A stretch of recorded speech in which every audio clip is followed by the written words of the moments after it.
is asking us whether they could also buy in. So everybody's moving in that direction. So let's be planful about it and do it in a way that's really going to work.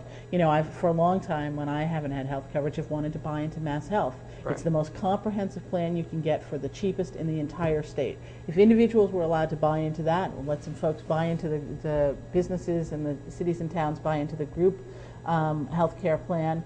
My guess is we're pretty close to there already. So that's absolutely the way to do it. It's going to save us by far the most money, and it contains costs for the foreseeable future. So we're not in the spiral that we're in right now.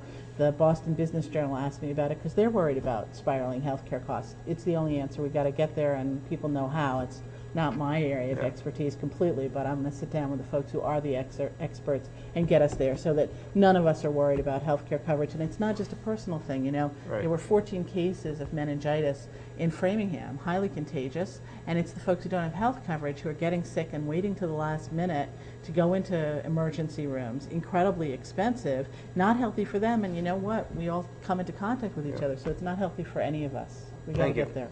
Okay, so another one of your goals is to end racial discrimination. What steps do you feel Massachusetts still needs to take in that department? Lots of steps. I think, in fact, the fact that commercials were done to try and win the governor's seat that some people feel were racially motivated, I think is a sign that we've got a long way to go, whether you agree with that analysis or not. The fact that that's even an open door, I think, is a bad sign. What would I do? It's, you know, people tend